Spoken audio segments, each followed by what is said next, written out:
We are live. We are live. We are live. Joe Adamo, the most excited Yo. Carlton fan in the world. I'll tell you what. Just get me a brick. Get me 4 brick walls to run through consecutively, and I reckon I'll tear them all down at this point. Yeah, man. Yeah, it's a crazy time to be Oof. alive. I think the shock factor is better. Yeah, I you know I what? I was thinking about this. Today. Like, this didn't happen like any of us thought it would happen, right? Where we were going to make finals the first time. It's come out of the blue, really, and like it's actually taken time to set in. Like, I think this week is the first time I've been like, holy shit! Like, over the last couple of days, like, well, we're going to be at the G in 2 weeks' time, screaming yeah. our lungs out in an elimination final. Like, it's crazy. Yep. It's crazy. Yep. Yeah, indeed. Yeah, I think. Oh, do you know what I think? Honestly, every time I try and get too excited, I just not bring myself back down. Yeah, kind of bring myself back down to earth. Like, just be humble. Like, don't get ahead of yourself. You don't know what's around the Nah. corner. But like, man, they're too good. They're too good. Yeah, fuck that. There's no humility here now. Let's be as arrogant as we can. Who cares at this point? Hey, when you Yeah, win 9 straight, you're allowed to be a little bit arrogant. A little bit. yeah. I don't know. I feel like yeah, I said this on the Monday night. This is the last time we're going to go into an end of season as the anything as in like as the underdog to win the flag. I feel like the next few years we're going to be launching into finals with like heavy expectation to make the prelim or like win it, or there's always 1 or 3 teams that people will say can win it, or let's just say the top 4. So there's a bit of last year before that. Yeah, well, you'd hope so, because if it's not, then it means we're going backwards. So, and you don't want that. So, yeah, just enjoy it. There is no the fact that there's no expectation from here, and it's we've done what we needed to do, and anything from here feels like a bonus. I feel like that's more like that's even more motivation to just leave it all out there. Like, that's where I'm at. Yeah. Yeah. I mean, Yeah. we'll talk about round 24. Like, obviously, our position is kind of all but sewn up, but there's so much to play for. If you're a player, there's probably 4 or 5 of them where one bad week or 1 week where you don't perform your role to the level expected, and you could see yourself out of the side. And there's never been more motivation for these guys, I don't think, to be part of the first finals team that this club has had in 10 years. I reckon there's 5 or 6 players at the moment that I could name off the top of my head that are going to be very hard to Yeah. drop, but probably will be. And it's unfortunate, but that's the position you want to be in. There, Mm-hmm. I'm trying to think of a premiership side or a prelim final side in recent years that hasn't had to make tough calls at match committee. Mm-hmm. So you have to be in that position to be able to get to that point. And the fact that that's the position we're in, I feel like it's half the battle. We've got essentially a full list to choose from outside of the long-term injuries, obviously. But this is the position to be in right now. 9 straight, going into finals, finding form, finding touch, finding health, finding everything, and just belief behind your momentum, mate. The more you think about it, the more you just go, we're a fucking lock to win the flag, really.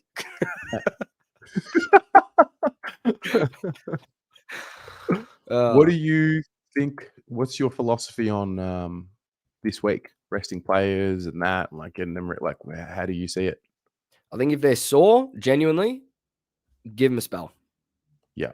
Give them a spell, because you're not going to remember Cripps being courageous in round 24 if we lose week 1 of the finals. True. You'll remember Cripps putting on an absolute clinic in week 1 of the finals, coming off a 3-week rest, and he's raring to go for a finals campaign. That's what you'll remember. So I think if they're genuinely sore and they're carrying something, this is the week to do it. Yeah. But again, we're in a good position. It's the last game of the round, right? So we can make that call right up until the bounce of the ball.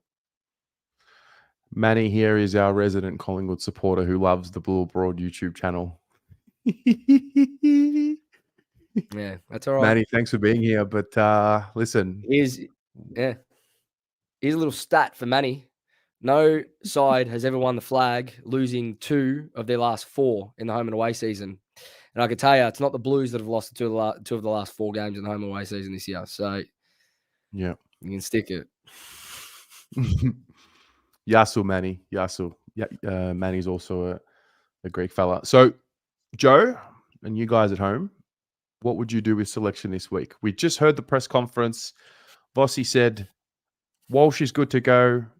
Chera, get through training, good to go. McGovern, good to go. And he mentioned a fourth. He said 3 of the 4, there'll be 3 or 4. I think the 3 we know, Walsh, Chera, McGovern. But who would the fourth be? Potentially Fogarty or He was Kennedy? sore, right? Yeah, I think it's Kennedy. It's Kennedy. Okay. Yeah. What would you do? Well, I'm not bringing in Kennedy if Hewitt plays. I think I've been very firm on that for most of the year. I think only one of those 2 can play, and Hewitt is undroppable right now in that role. Yeah. Walsh, Chera, McGovern all need to play. They need to get their legs under him before week 1. And Fogarty's the one that I think, after watching the Gold Coast game again, we actually missed him with that pressure at ground level. And I think he's going to be pretty integral to what we're trying to do. So they're the 4 that I look at to go. They have to come in. Have to. Then you got Boyd as well that you think about. You know, there's a couple that you can think about. I don't know. My mind goes with Boyd. My mind goes to the fact that Fisher is the player that's helped us behind the ball accumulate. Teams will challenge him and force him to play a one-on-one. Good teams will. So that's the other end of it. I think I feel like Boyd's a better defender, but I think Fish is a far more superior offensive threat. Yeah, I know Fish is your boy. I'm torn on Fish. Like he's Has he done enough? He's shown a bit. He's shown a bit, but to your point, Boyd is a better one-on-one defender. And if you're talking finals, you don't want to be caught out behind the ball on a quick slingshot every now and then. And Fish is still, ball in hand. Yeah, he's fine, no problem. But I still think susceptible going the other way. So I don't know. We'll see. I think he plays this week. But yeah, I'm going to be watching very closely to see what his defensive actions look like, because the offensive, no question. But what's a guy got to do to get your heart, Joe? Nah, he's burned me too many times. So I got to see the defense. Hey, like Voss has said, we're going to build off the back of our defensive efforts. And with Fish, I still haven't seen enough in that sense. Mm-hmm. Can rack it up. Right. Can rack it up, no problem. But you need a lockdown type. Yeah, no, that's fair. Somebody mentioned here. Where is he? It was who was it?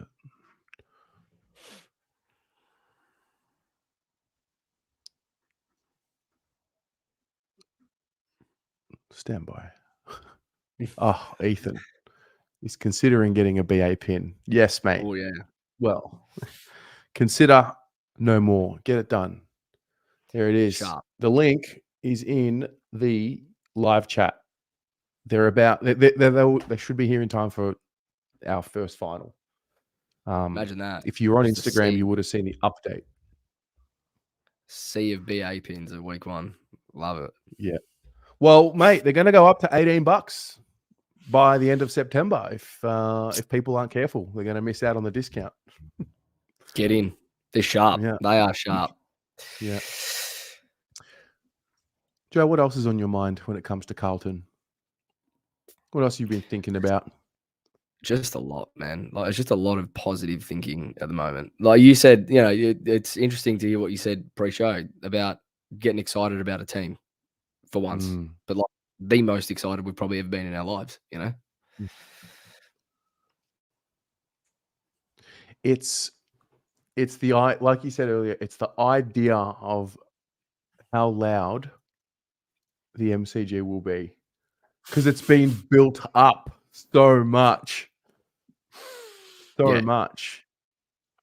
Yeah, it's like 10 years of having to restrain yourself come September, and like Yeah. having to watch game after game after game, and we're not there, and it's like, fuck, Yeah. like, and watching good finals and being invested in teams that aren't yours, and being like, oh my god, this is amazing. Like watching the Dogs in 2016 and getting behind them just spiritually, and watching the D's in 2021 do what they did in the granny, and being like, this is incredible. But it's all that second thought is always like, but it's not us. Like, when's it going to be us? And it's finally, man, like it's there. It's 2 weeks away. It's insane. You know what else I think of with it? Like it becomes like a serious duty on the fans. Like you have a duty. If you get lucky enough to get a seat and you don't go there and leave with less of a voice than what you had when you arrived, like we have a duty to like create more of an atmosphere than what we already have. And that's the part that kind of gets me going, because it allows everyone to feel like they're actually contributing to what's happening on field. Yeah, it's especially if it's GWS. If it's GWS in week 1, like there's going to be maybe 1,000 of them, and the rest is just blue. Like loud, man.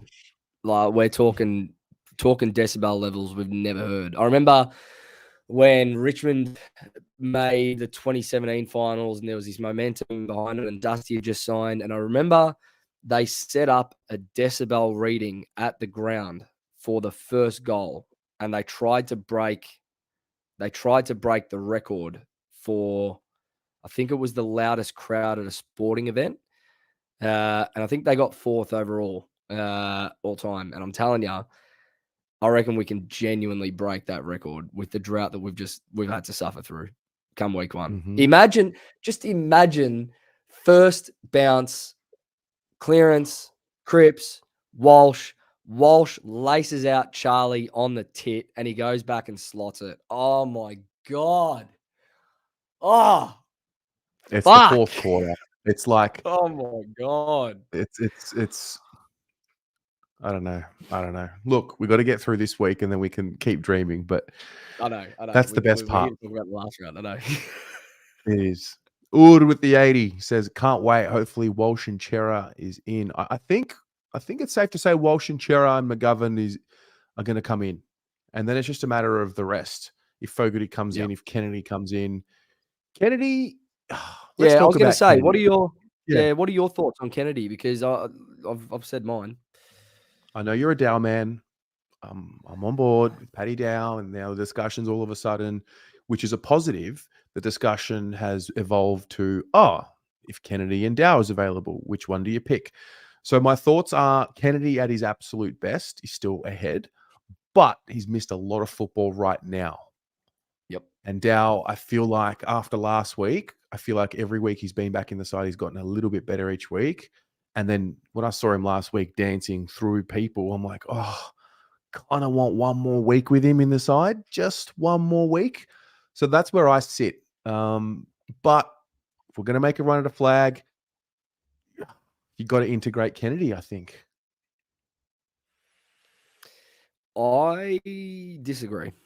I look at Kennedy and Hewitt. I look at Kennedy and Hewitt as the two. But I'm also not saying that I think Dow is going to be in our best 23. I don't think he will. I don't think there's room. Once Cripps, Chera, Walsh, Hewitt are fit. I don't think Dow fits in there. I think it's too midfield heavy. Like, we've got to look at the balance now, right? You can't have 6 midfielders, inside midfielders, especially in the side.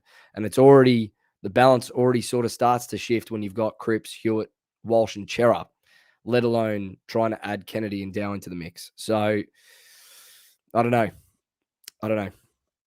So you think we could only afford to have Kennedy or Hewitt as opposed to Kennedy or Dow? Yeah. And I still don't think Dow makes it into the starting 23 come week 1. I think he's a sub, potentially. It's either him or Kennedy that'll be the sub, is where my head's at. because you've got the likes of Fogarty and Cunningham that actually are 10 centre bounces now. So if you all of a sudden add a fifth midfielder in, that's less of a dynamic look that you've got with Fogarty and Cunningham going in there to provide defensive blocks or to provide a bit of explosiveness out of a contest or tackling or whatever you're looking at. So it's going to be tough. Like we said at the start, it's going to be tough. There's going to be tough calls made, right? But this is the best position to be in. I feel like we haven't seen enough of Kennedy and Hewitt in the same side since the turnaround. I think Kennedy played against Freo, and then he might have got injured in that game, if I got that right. So my mind goes back to, it does work. It did work. It was working 8-2 last year. It looked great. And my mind goes to the heavily contested nature of finals, prelims, grand finals, etc. And I feel like you can never have, I think I'd rather have more physicality in a final than what I would athleticism / speed, I think. I mean, I don't know. What would I know? I don't know anything about finals football. Barely been there. It's true. Well, hypothesizing. No, I'm trying to it's think a of fair what point. I think is the right thing. No, it's a fair point. And like a few have said, Kennedy can rest forward. We've seen that before. He's a great overhead mark. He's a good contest in the air. So potentially that's where they go. But I like you said, I worry about Kennedy's body. I worry about his match fitness, and I worry about his reliability to really get in and under and bulldoze all game at this point, because this isn't the first time that he's broken down, and you don't want someone to break down in a final if you're building around that. No, certainly not. What about the McGovern debate?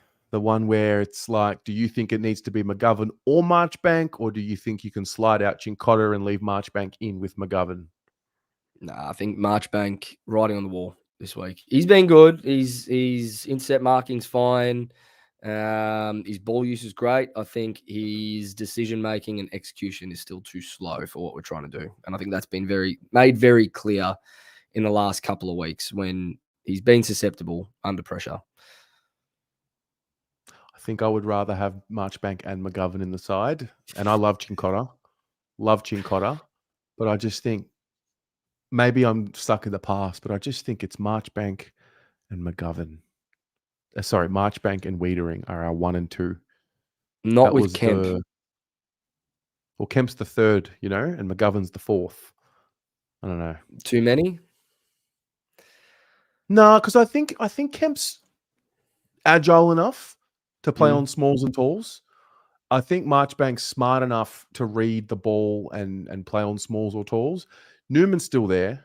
Sard's still there. You may even be able to keep Cincotta. And it allows the thing with that would mean, well, where does Zach Fisher come in? Or, Jordan Boyd if he's available. So, I don't know. The more I think, the more confused I get. That's the truth. It's true. This week is super interesting because it'll be interesting to see if they do roll the dice with McGovern, Kemp, Wiedering, Marchbank as a test. I think this is the week to test it. I wouldn't be surprised if they name Marchbank and McGovern and give Doc a rest, because Doc's probably one that does need a little bit of a spell too. So it's probably the week to do it, right? Where you go, well, let's trial it. If it works, take it into week 1. If it doesn't, then you've got to make the call. You know what? At this point, above all, I really don't care. If I'm being honest, if I'm being genuinely, I don't care who goes out there.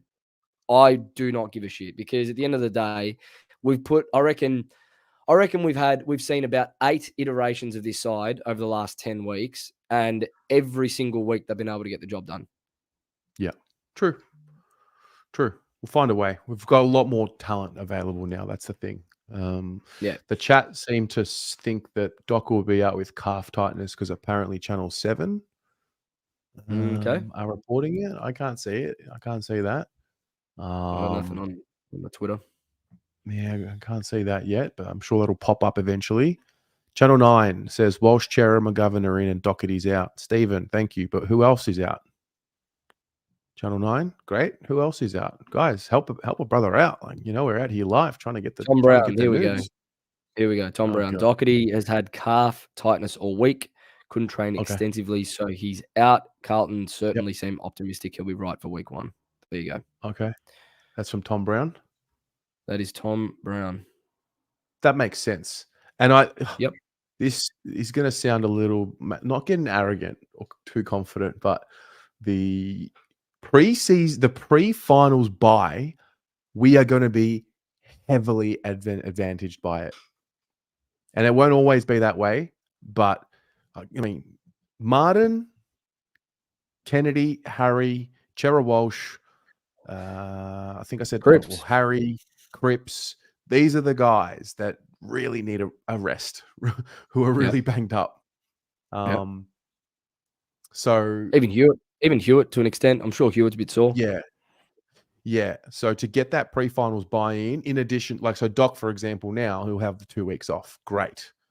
So he'll be 3. freshened up, ready to go. 3. It's effectively 3, right? From the yeah, last by the time he they played. play next. Okay. Fair point. See, I just question whether or not that's too long. But, you know, you'd back him in, right? Like, you back guys like Doherty in. This is it. Carlton could have up to 5 returning players for Sunday's round 24 clash with GWS. Key midfielders Chera and Walsh have been named in the extended squad. Also named is McGovern, who re-signed with the Blues for further 2 years this week, as well as Lockie Fogarty. So, Corey Durden, who had 11 tackles in the VFL, rounds out the potential inclusions. So Sam Doherty, calf soreness, was unable to train throughout the week and therefore will not be available. So he'll come out. Ed Kerno will come out of the side. Caleb named on the extended bench is Marchbank and Pitternet, who are in line for their 50th Carlton games, pending the final team. So just to summarize that, Doherty and Kerno are out right now. In Chera, Corey Durden, Fogarty, McGovern, and Walsh. Now, of those names, Walsh is named on the field, on the wing. Chera is named on the field as a follower. And I think that is it. The interchange bench is Chincotta. McGovern named on field as well. Yes, McGovern's named centre half back. So the interchange bench is Alex Chincotta, Dave Cunningham, Corey Durden, Zach Fisher, Lockie Fogarty, Ollie Hollins, Marchbank, and Pitternet. I'm going to write these names down and get them across the bottom. Joe, who are you picking? Which 4? I'm going Pitternet.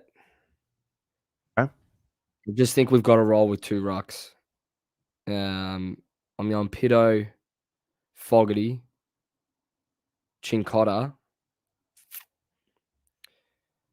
And you know what? I'll go Marchbank and I'll roll with that. Wow. I'll roll with that test in the back line. Let's test that back line. And I think either probably Fisher as a sub, and you give Cunners a little rest before week 1. Okay. So that's I think I'm with you on that. So who would be the first pick? Surely you're not dropping Fisher though. No, I wouldn't drop Fish. I think Hollins will go. Yeah. Unfortunately. I think Cunningham will go. And that leaves...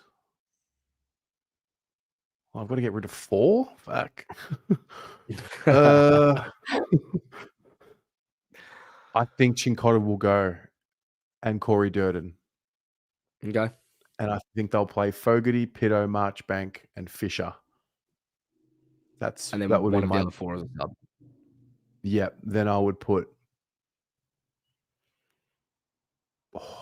Cunningham would be a great sub. Oh, he'd be fantastic. This is the other thing that the chat just said as well. But obviously, Cripps is named for now, right? So Cripps is named. Who's the other one that we were saying could be carrying? I can't remember. Oh, Jack Martin. You know, like these types that potentially you go, will you be better off with a little rest? That's something that might be decided literally just before the bounce if we know that we can't lose a home final spot, really, at the end of the day. Yeah.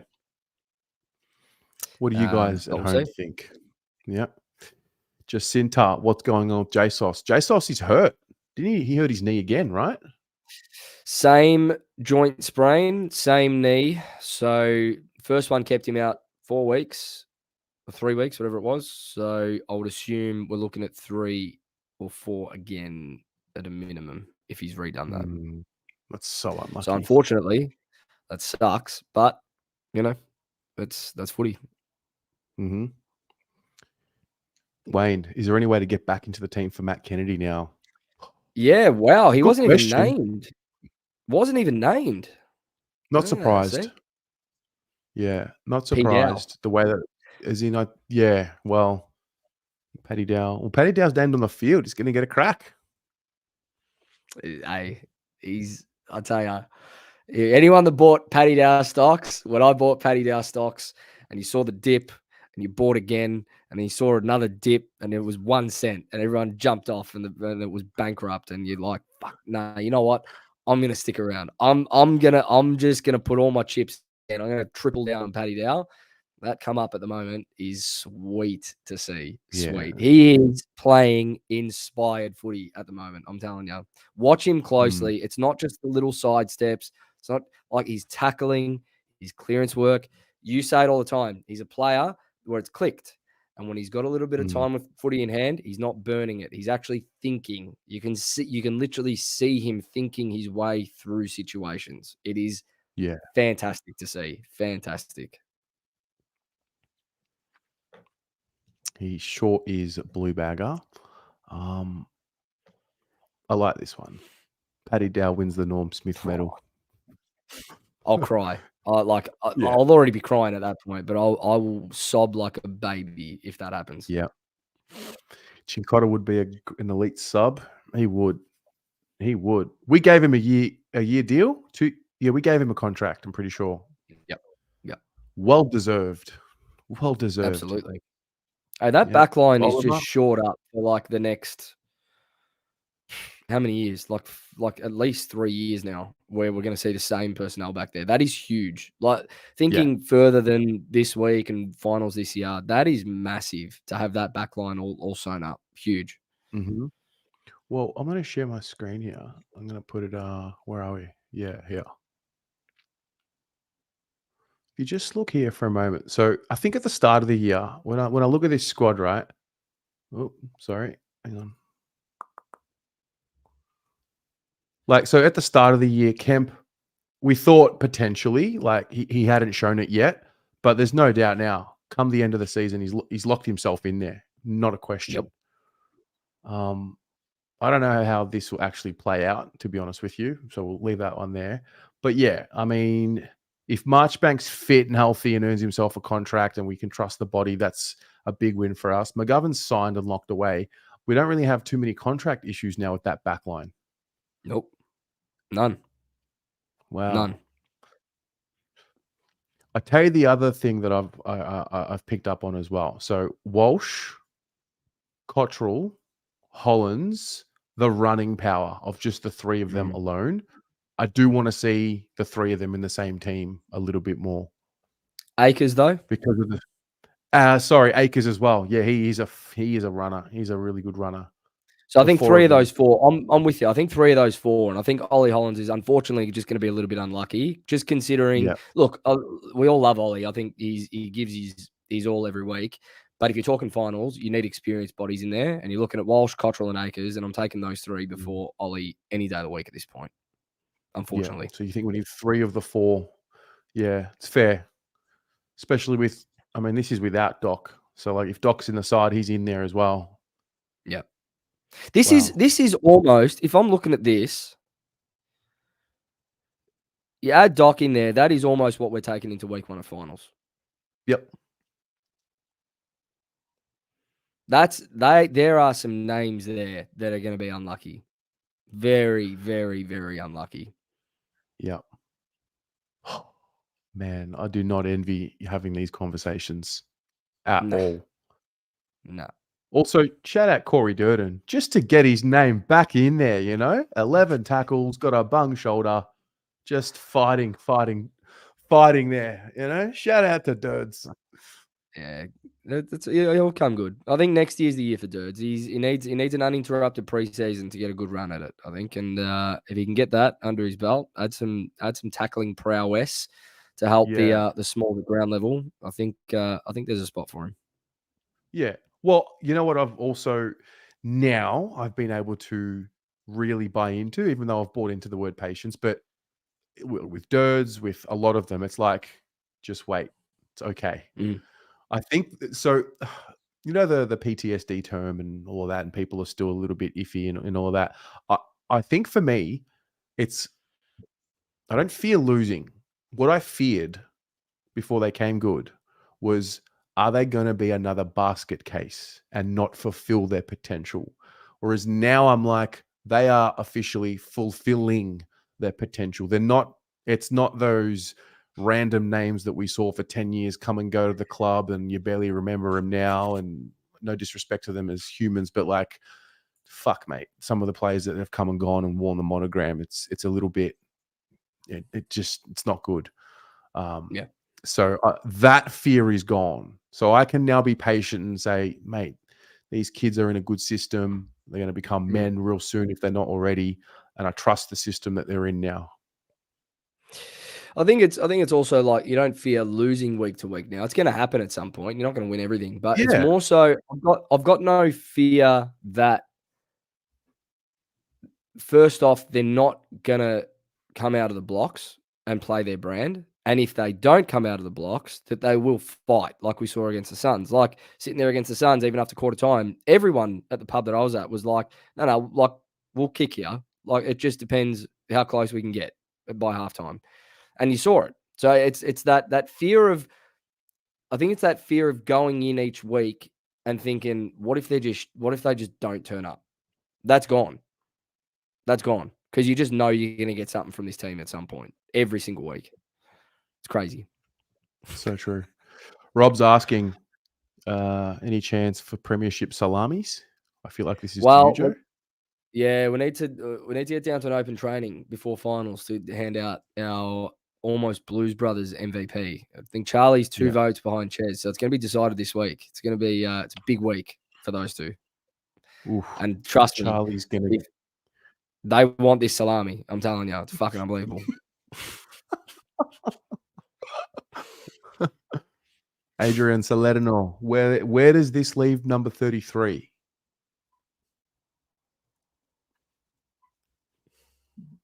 He's got a lot of work to do. That's all I'll say. Who's 33? Louis. Louis Young? Youngie. Yeah. Is he 33? Yeah. See? This is what I'm saying. He's got a lot of work to do. A lot. Are you sure? Yeah. And correct me if I'm wrong. I'm sure he's 33. Like 100%. No, 100%. There's a question he here. Is too. What the hell? Yeah. Yeah. What? Nah, he's way back in the pecking order. Way back. But that's okay. Because you know what? Touch wood. Something ever happens to Wiedering, Lewis Young comes in. Yeah. Well, he did that last year. Obviously so, not the same player. No. He dropped off a cliff this year. There's no two ways about it. Yeah. I mean, but yeah, like what I've learned this year is he's going through some. Can a man be out of form? Lewis Young, Of course. just not in the same form. He just needs to chip away. He may need to evolve his game a little bit. I think when he can start being confident in that body and start marking the ball as a defender instead of just punching all the time, that's a dangerous prospect because he's very tall. I got one question here just before we finish up. Yep. I think it's actually quite interesting. Mate. I don't think this is going to happen, right? I don't think this is going to happen. But he did his knee in preseason, no? Yeah. Let's just say hypothetically, right? Hypothetically, purely hypothetical. We've got 6 weeks until the grand final from here. What happens if by some miracle, Zach Williams, we win a prelim, and by some miracle, he's putting his hand up for a granny? He's one of the only ones on this list. He's one of the only ones on this list with grand final experience. I don't think he can do it. Like zero match fitness for like a regular season game, let alone a final, let alone a prelim, let alone a granny. Like, Sub? Or just inject him in the fourth quarter if you need it.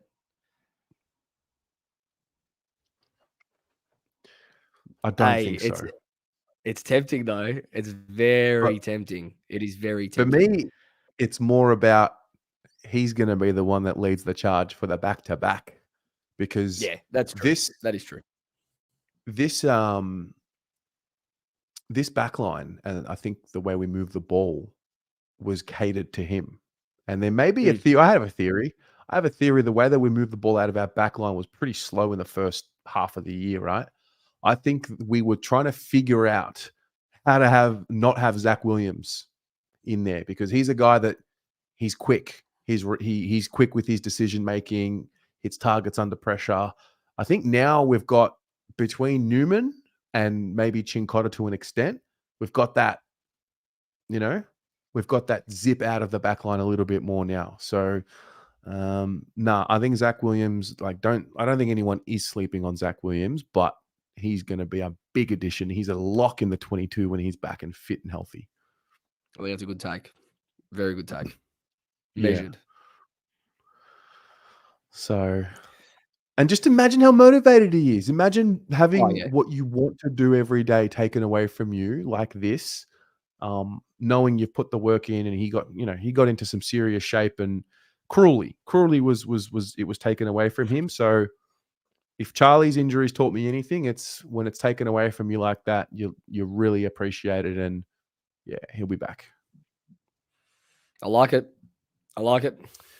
Yep. All right. Well, that's that. So a few things. The preview will come out at 7 p.m. on the channel. So that's one. At 8 p.m., there's a little something. Just keep your eyes peeled, everyone. Just keep your eyes peeled. 8 p.m. Keep your eyes peeled on Instagram. Okay? We'll do that. And then again, don't forget, don't miss out on your pins before finals. You want this on your scarf for round 1 of finals. So link is in the top of the live chat. Pre-order, and as soon as they arrive, you will be sent them immediately. So that's that. BA Saturdays is back. The watch along will be happening Sunday night. Fan cams. Joe. One more regular season game to go, bro. There's a lot going on, man. There's a lot. Yeah. I'm here for it. I don't know how I'm sleeping. I don't know how I'm sleeping. I don't know how I'm sleeping at the moment. Seriously. Just like it's like every day I wake up, it's like I've had 4 shots of coffee just thinking about this team. Yeah. Well, we've been riding the downward trend for a while, so now we're getting the energy. It's like the external extra energy. Yep. Yeah. Yeah. All right, bro. I will speak to you soon. Thank you, mate. Thanks, everyone. See you, everyone. Go Blues.